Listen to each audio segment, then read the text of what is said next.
Welcome to MyChesCo's Deep Dive.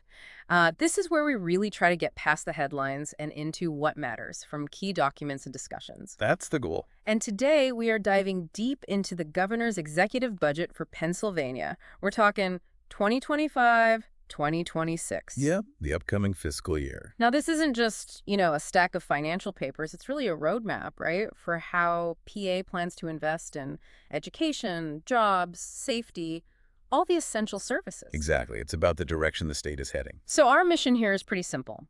Unpack the big proposals, the investments, the policies, and help you, our listener, see how this stuff might actually affect your daily life here in the Commonwealth. And it's all grounded in the official source. Absolutely. Everything we're talking about comes straight from the official Executive Budget Commonwealth of Pennsylvania document. So if you find this kind of deep dive valuable, if you want more like this, please do like, share, and subscribe. It really helps. It does. And, this budget, it doesn't exist in a vacuum. It really builds on progress from previous years. Right. But what's interesting, I think, is the focus. It's really about making strategic investments to tackle real problems, move Pennsylvania forward. But carefully, right, you mentioned stewardship. Yes, exactly. Careful stewardship of public money is a big theme. And to make sure they're doing that, the Office of the Budget and the Governor's Policy Office started this thing called REMAP. REMAP. Yeah, Resource Evaluation Mission Alignment Project. Yeah. Think of like a deep audit, very data-driven. Okay. They're looking at government programs. How effective are they? How efficient? They piloted it with places like DCED, Corrections, PCCD. Community and Economic Development Corrections. Yeah, and it's basically helping them find, where things aren't working as well as they could, where we can get more value for the money spent. Okay, so let's unpack some of those strategic investments then. Education and workforce, always huge topics. What are the big moves in the budget for students and workers? Well, starting with higher ed, the budget really leans into this blueprint for higher education. Okay, the blueprint. Yeah, and it's not just a name. It's a real shift towards performance-based funding. So state-related universities, they'll get competitive funding based on delivering specific results. Results like what? Things like, better graduation rates in fields Pennsylvania really needs, keeping more graduates in the state after they finish, directly helping our workforce. The idea is making sure taxpayer dollars tie directly to, PA's economic future. Okay, so tying funding to impact. That sense. Yeah, exactly. And we're also seeing a $13 million increase for community colleges. Yeah. Vital pathways, right? Oh, definitely. Plus specific investments for Lincoln University, Penn College of Tech, Thaddeus Stevens, and Penn State gets an extra $2.9 million, specifically for ag research and those county extension offices. Super important for farmers. Right, supporting the ag sector. And what about direct help for students? Financial aid? Yep. So the PHEAA state grants program, that gets a boost, about $655,000 more. That helps keep the maximum grant award up, trying to keep pace with rising costs. And there's continued funding for those Grow PA scholarships. Right. Those are the ones specifically aimed at getting students into those high-demand jobs Pennsylvania needs to fill. Okay, got it. So building on that higher ed focus, K-12, how's the budget looking there? Is it continuing the work from last year? It really is. Yeah. It builds right on that bipartisan momentum from Act 55 of 2024.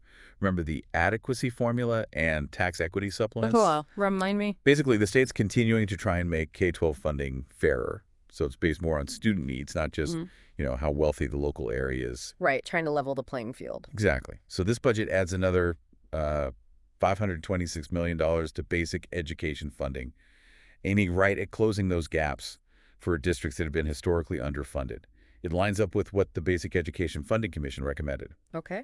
And there's also money for school facility repairs, critical stuff, and continued funding for mental health and safety programs in schools. Plus, some proposed reforms for how cyber charter schools get paid by public schools. Trying to make that more equitable, too. So a lot happening in K-12. And beyond the classroom, what about workforce development for adults? Creating more pathways. Yeah, definitely a focus. The budget targets new money to address some really critical workforce needs. Like one big emphasis is making sure child care facilities have enough staff. Ah, childcare. Crucial. It really is. I mean, think about it. If parents, especially moms, have reliable childcare, they can go back to work, get training. It helps families, helps the economy. Sure. Another big one, $10 million to expand the primary care loan repayment program at the Department of Health. They're broadening it now to tackle shortages in behavioral health care. Oh, that's significant. So psychologists, psychiatrists. Exactly. So, Psychologists, psychiatrists, nurses, well, really trying to get more professionals into those critical mental health roles across the we state. definitely need that. We do. And then to kind of grow our own talent, there's $2 million proposed for something called Career Connect. Yeah. It's a new statewide program to create more internships at PA companies. Connecting students to jobs early. Right. And for adults maybe needing to upskill, there's an extra $6 million for adult and family literacy programs. Okay, hitting it from multiple angles. Trying to. Now, what's truly fascinating here, I think, is how this all connects to making Pennsylvania more attractive overall. For businesses, for jobs. It ties right into economic competitiveness and innovation. Right. This budget really pushes forward with the Commonwealth's first, comprehensive economic development strategy in almost 20 years. Wow, 20 years. Yeah. And the core focus is on those innovation sectors. Think agriculture, life sciences, and also helping out new entrepreneurs.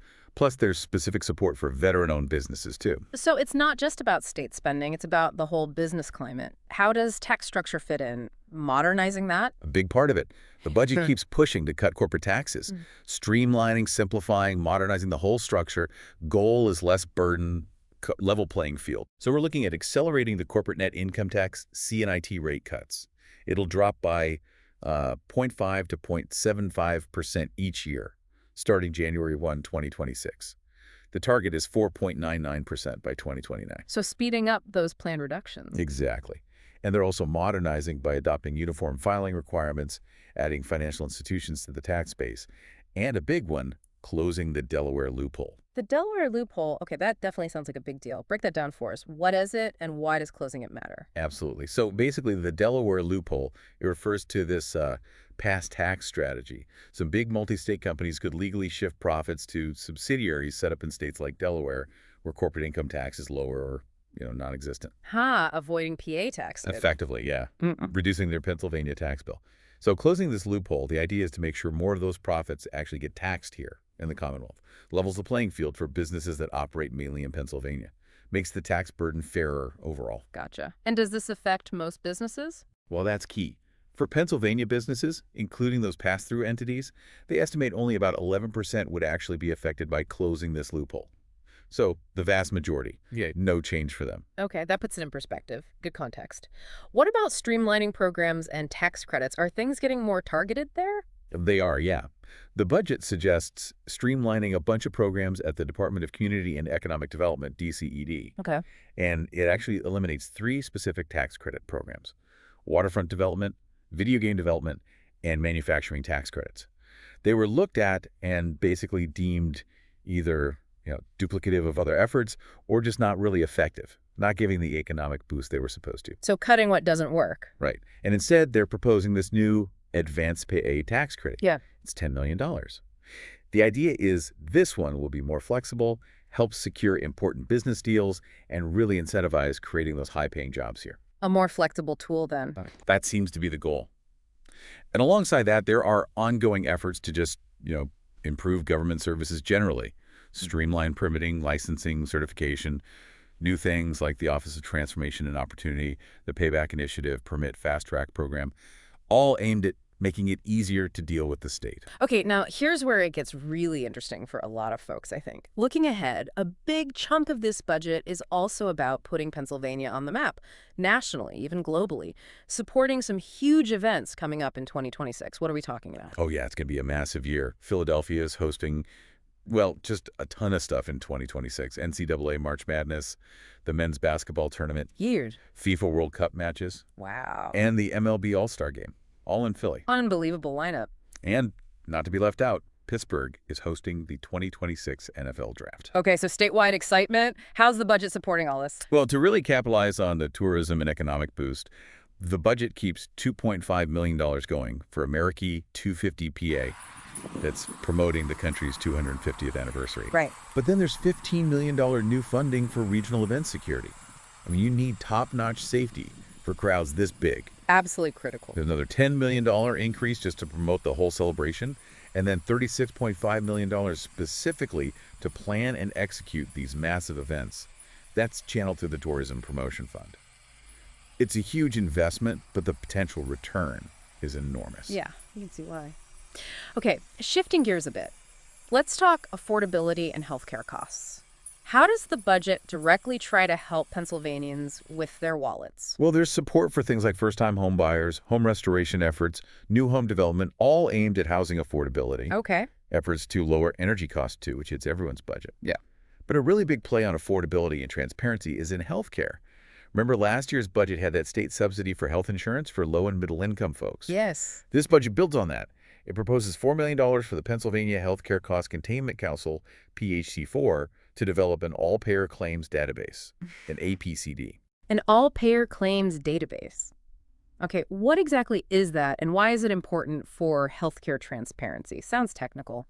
It sounds technical, but the idea is pretty straightforward. Think of the APCD like a giant searchable library for healthcare costs and quality. Okay.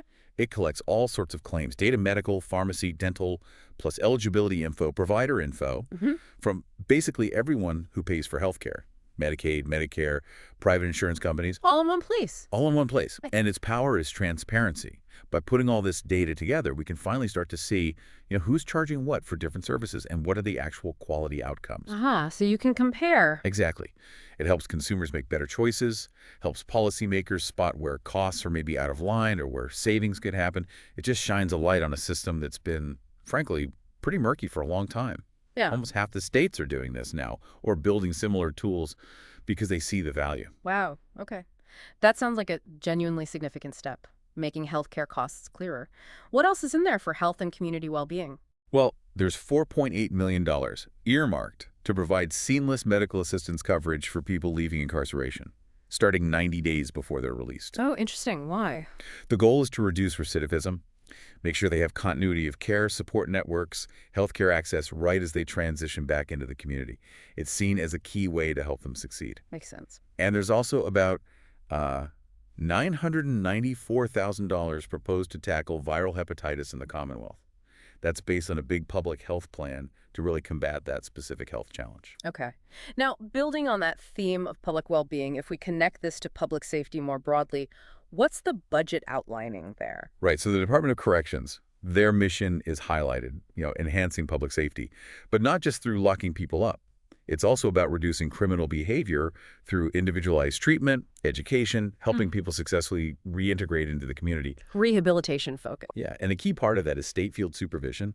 That's our parole system, and also victim service programs. Those are supported by the Crime Victim Services and Compensation Fund. Right. And then there's the Justice Reinvestment Fund. This supports programs trying to improve the whole criminal justice system, things like county probation grants, new policing approaches, reentry programs. And what's smart about this fund, it's actually paid for by savings found within the state correctional institutions themselves. Using savings to reinvest. Interesting. And what about frontline law enforcement, state police? How does the budget affect them? What are their priorities? So for the Pennsylvania State Police, the budget proposes to significantly cut their reliance on the motor license fund, down $200 million in 2025-26. Okay. Why? Well, the goal, pretty ambitious, is to eliminate their reliance on that fund entirely by 2029-30. The idea is to free up more of the motor license fund money for what it was originally intended for, roads and bridges. Redirecting funds back to infrastructure. Exactly. And the state police's goals. They remain focused on, maintaining high clearance rates for major crimes, stepping up drug enforcement, ensuring compliance with liquor laws, and improving how they share intelligence info with other agencies. Okay. And emergency management, PEMA. Yep, PEMA, the Pennsylvania Emergency Management Agency, continues its vital role, helping communities prepare for, respond to, recover from emergencies.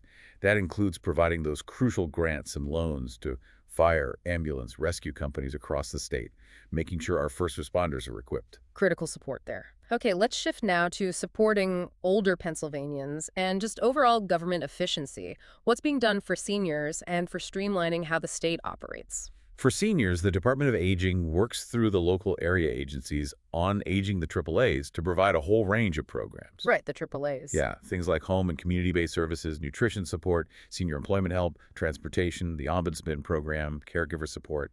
Really vital stuff. Lifelines for many. Absolutely. And the pharmaceutical assistance program PACE and PACENet that continues to help older folks with prescription drug costs and navigating Medicare Part D. A notable new thing is Aging Our Way, PA. It's getting a significant funding boost up to nearly $6 million by 2025-26. It's basically a plan to prepare for our state's rapidly aging population. Proactive planning. Exactly. And don't forget the free transit and shared ride programs for seniors. Those continue, funded by a slice of the lottery fund revenues. Keeps people mobile. Good. And beyond those direct services, what about overall government efficiency, making things run better, and public infrastructure? On the efficiency side, the Department of General Services, DGS, they have this space optimization and utilization plan. Sounds fancy. It basically means they expect to save about $45 million net over 10 years by using Commonwealth-owned buildings smarter and reducing the amount of space they lease, just being more efficient with state property. Makes sense. Save taxpayer money. That's the idea. For public transit, the budget puts in nearly $300 million more per year for those agencies. Huge boost to keep things running safely and efficiently. And here's a significant shift. They plan to dedicate 1.75% of total state sales tax collections directly to the Public Transportation Trust Fund, specifically for mass transit. Oh, so a dedicated funding stream from sales tax. Exactly. Yeah. Provides more stability. Right. Then you have PennInvest, the Infrastructure Investment Authority, still allocating capital for crucial community projects, drinking water, sewage treatment, cleaning up brownfields, stormwater control, plus agricultural and rural stuff. Lots of infrastructure work. Yep. And DEP, the Department of Environmental Protection, continues its role regulating water systems, monitoring rivers, protecting our environment. Okay, so we've talked about a lot of spending and investment. If we connect this all back, Yeah. how is Pennsylvania actually paying for all of this? Where does the money come from? Right, the crucial question. So the Commonwealth's budget gets funded from several major sources. Taxes are the big one, of course. Yep. Corporate net income tax, personal income tax, the sales and use tax, those motor license fund taxes that pay for transportation, the liquor tax. Okay. But it's also funded by fees, fines, federal grants that come into the state, and sometimes bond sales. And it's all just one big pot of money. Not exactly. It's organized into different funds. The general fund is the main one, pays for most state programs. But then you have special funds. These get revenue from specific sources, and that money is earmarked, legally restricted for specific purposes. Examples? Like we mentioned, the motor license fund is for transportation. The lottery fund is specifically for senior programs. There's a game fund, boat fund, funds for environmental cleanup, medical marijuana program. Lots of dedicated pots. Got it. General fund for most things, special funds for specific purposes. Now, beyond direct taxes and fees, I've heard the term tax expenditures. What are those, and how do they fit into the budget picture? Good question. Tax expenditures are basically parts of the tax law. Things like tax credits, deductions, special exceptions, exclusions that result in the state collecting less revenue than it otherwise would. So, like loopholes, but legal. Kind of, but they're intentional policy choices, usually. They build up over time, laws get passed for various reasons, but sometimes their original purpose might not fit current policy anymore, or maybe they're not effective. That's why they get analyzed regularly. Are they still worth the revenue the state is giving up? Okay. So who actually benefits from these tax expenditures? Can you give us some examples so we can understand how they impact different Pennsylvanians? Sure. Let's look at some big ones. For instance, pretty much all 5.3 million households in Pennsylvania benefit from the sales tax exemption on most food items. Right. Groceries aren't taxed. Exactly. Yeah. When you buy your bread, milk, vegetables, no sales tax. That's a huge tax expenditure designed to make basic necessities more affordable for everyone. Interestingly, even candy and gum are exempt, considered food. Okay. What else? Another massive one affects retirees. About 3.5 million retired residents benefit because their retirement income pensions. 401k withdrawals isn't subject to the state's personal income tax. That's a huge relief for seniors on fixed incomes. Definitely. For businesses, you have about 2,500 nonprofit corporations that are exempt from the corporate net income tax. The idea is they provide social benefits, not profits. And for farmers, about 53,000 of them, they benefit from some specific rules, like more flexible estimated tax payments and sales tax breaks on certain farm vehicles, designed to support that vital industry. Okay, so these expenditures touch a lot of different groups for different reasons. They really do, from everyday households to specific industries to retirees. Well, this deep dive has certainly given us a really comprehensive look, but hopefully in a digestible way, at the governor's executive budget for 2025-2026. We've hit on education, the economy, public services, safety, how it's funded. A lot of ground covered. Yeah, it's kind of a shortcut, we hope, to understanding the surprising details and how these Big state policies are really designed to filter down and impact daily life for all of us here in Pennsylvania. So what does this all mean for you listening? It really makes you think, doesn't it? Consider this intricate balance the state is trying to strike, supporting innovation and growth, but also maintaining essential services, managing taxes. How does all that ultimately shape your daily life, your future opportunities here in Pennsylvania? Hmm. Which part of this budget we talked about today do you think might have the biggest long-term ripple effect in your own community? Something to mull over. Definitely something to think about. Thank you so much for tuning in to MyChesCo's Deep Dive. We really hope you feel more informed, maybe even a bit more empowered by understanding these important details. We'll catch you next time.